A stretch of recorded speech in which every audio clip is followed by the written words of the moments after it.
dahil kainan yung title ng movie, what is your favorite meal of the day? At bakit? Ako po, ano talaga, hipon, kahit anong ano yung aling katawan na Meal of the day. Breakfast, lunch, Ay, sorry, merienda. breakfast. Yes, kasi para may energy buong araw, breakfast ko. Thank you. Super. Midnight snack. Midnight snack po siguro. Bakit? Ano, parang ano lang siya. Pagmamahal siya.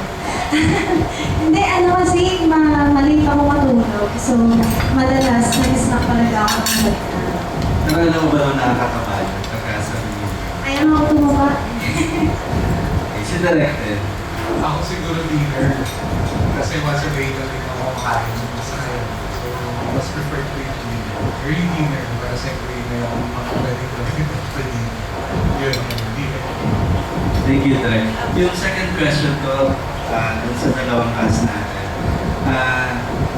What are the challenges you encounter during the shoot nitong kainan na inyong movie?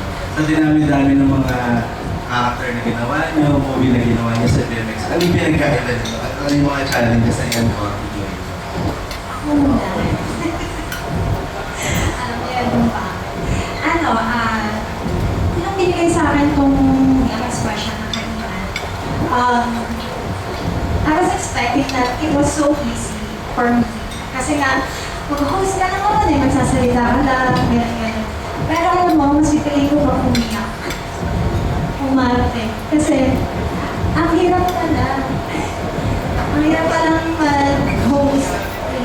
Like, lalo na pag, okay lang mag-hosting ka like, ganito, ganyan. It's your normal. Pero once mag-hosting ka about sexiness, medyo challenging for me. But, in the long run, okay naman siya. Tapos yung isang ma-challenging dito kasi wala akong tulog. Ano, parang isang oras ka ng tulog ko. Dumating na ako ng set. Walang pumapasok na script sa akin. Oh, hindi na lang. Sobrang haba ng pasensya rin yun. Wala na. Ayun. So, Mike, ano sabi na yun? Ayun, same po kasi kay Ate Mer, wala rin po matulog that time kasi the day before po yung shoot. Morning occasion po ako sa workshop ni na Direk Joel naman. Tapos gabi naman po, nag-iba kami show po ako dito. So, ilang oras lang din po yung tulog ko. Pero thankfully naman po, kahit hindi pa po masyado kami sa yung script. Nung wala the sequence, hindi na kami silent po talaga natin siya. And pumapasok siya sa ulo ko, which is thankful po talaga kami ni Ate Mer kasi naitawid. And maganda pa rin po yung pinalabas. Thank you po. Thank you. Congratulations, everyone. Thank you, baby. Okay, thank you so much. Okay naman from Maritas University, Junardo.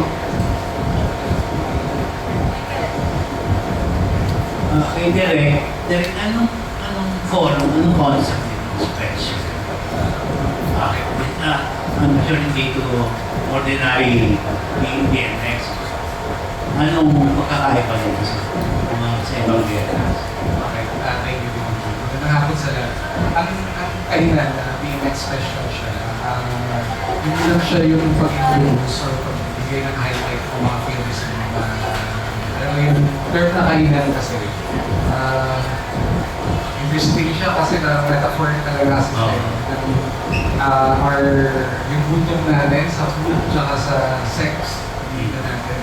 So yun yung challenging part doon. At the same time, yung challenge for me doon, yung paano ko ba siya maiko-connect? Although alam naman natin yung connection ng food and sex sa bawat isa sa atin since na primal natin, primal need or kailangan natin yung survive. So what makes this different is that yung doon pa rin yung sophistication, doon rin yung sensuality. At the same time, hindi tayo nawawala sa at the end of the day, hindi ko lang siya kapanoorin dahil gusto ko maliguan. But today, gusto kong ma-realize na sa buhay ngayon na kung lahat ng bagay meron, nakakaranas tayo ng gutom. And yung gutom na yun, hindi lang sa food, but minsan, most of the time, sa connection sa ibang tao. It could be intimacy, it could be friendship, diba?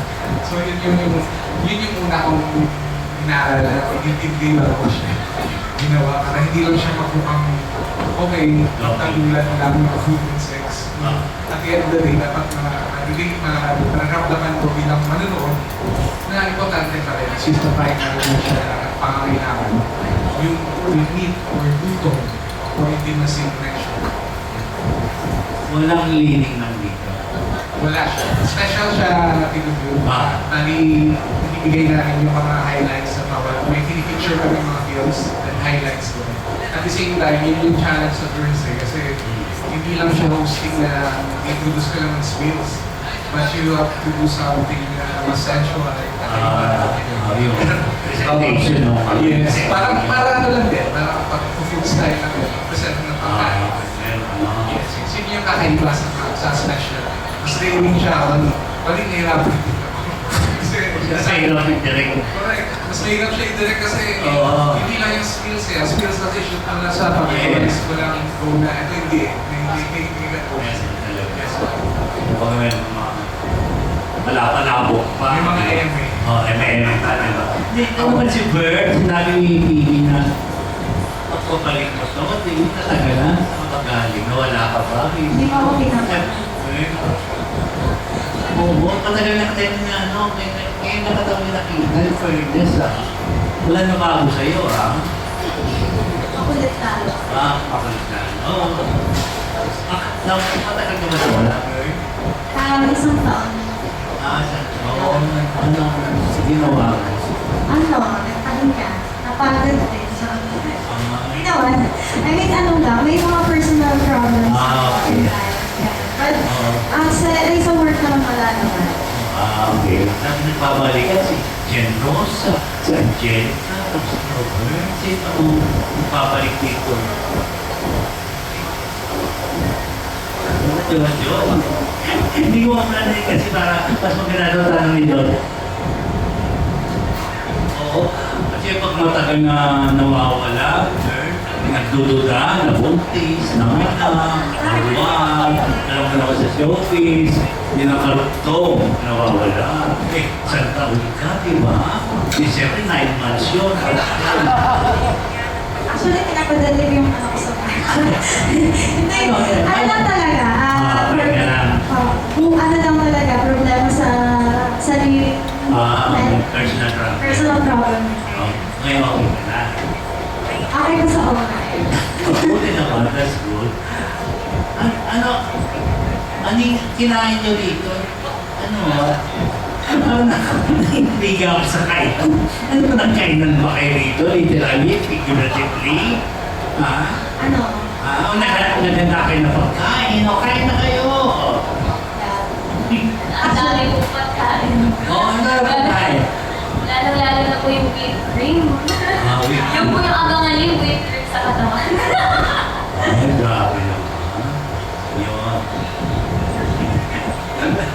Dahil si Direk na lang tanongin ko, ano babae ko? Direk ko, kung parang sila sa food, ano silang dalawa? Yung talagang magugustuhan, na lalantakan, talagang pag nalasa, kainin. Sisig challenge. Wow, silang dalawa. Cholesterol, nakakamatay. Mas masarap pagkain.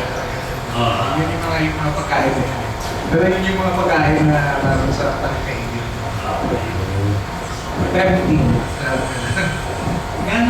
How long yung running time ito? 1 hour and 10 minutes. 1 hour and 10 minutes. So it's a special. Special. Wala bang bago ba ito? Direct yung pag-presentasyon ng cargo dito. Yun nga po, yung mga host. Kasi nag-direct na rin ako ng mga specials. Hindi siya ganun gawin compared sa iba. Yun nga sabi ko, kadalasan, introduce lang yung highlight ng film na tawag ito na in-highlight sa specials. Pero this time, yung mga host natin, yung airing na rin yung ginagawa na. Very busy months. Yes, okay. Okay, kaya nanaulit ko para mapusog ako. Thank you po. Yeah, very unique and creative ika nga ang storytelling. Abangan natin. Ngayon naman from Hackaw, the Showbiz Circle and Police Files, Romel Gonzalez. Yes, yung question ko for the two girls. Kasi, di ba ng host kayo dito sa kanya?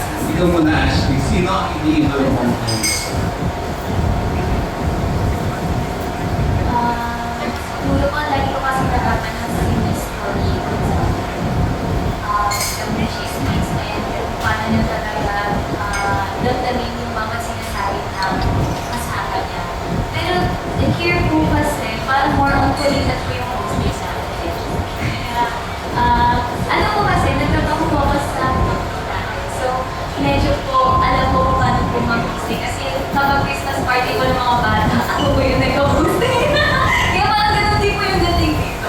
Bata siya yung bata. Yung bata yung po. Well, ikaw, sino ang idol mong host? Idol ko. Sarili ko, host na ako dito eh. Wala kasi ako masyadong kilala ng mga host. Sorry.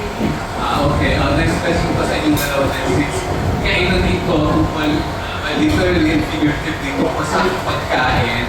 Ikaw, Ashley, kung naluluto itong pagkain na specialty mo, sinong may celebrity ang gusto mong pakainin mo niluto? Ano muna yung lulutuin mo? Siguro, ang hirap pag hindi nagluluto. Ano po? Sinigang na. Para maasin-asin pa. Siguro ibibigay ko siya kay Donnie Camila. Nagbigay na niya ng pangalan. Ayan po, para matikman niya kung gano'ng masarap ang luto natin sa hashtag. Ipansin ko. Namin mo na ba siya? Hindi ko po. Okay. Well, ikaw. Since favorite ko yung pinakbet na maraming kalabasa, maraming mongka. Siguro, hindi kasi siya Filipino actor eh. Ano siya? Korean actor. Siguro si Byeon Muso. Pero pupunta siya dito. Yun. Kapakain ko sa kanya yun. Wala nang local girl para mention. Kapal? Teka, hanap na ako.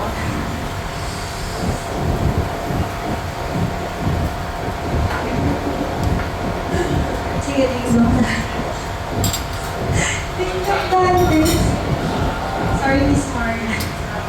Okay, thank you, girls. Thank you po. Congratulations. All right, thank you. Moving on to batch 2 this afternoon, we have Dolly Ann Carvajal, Jasper Valdez, and Kiko Escuadro. For now, from Philstar, we have Dolly Ann Carvajal. Paano kay Derek? Favorite movie, actually. Paano ng different movies, different parts. Anong favorite? Movies which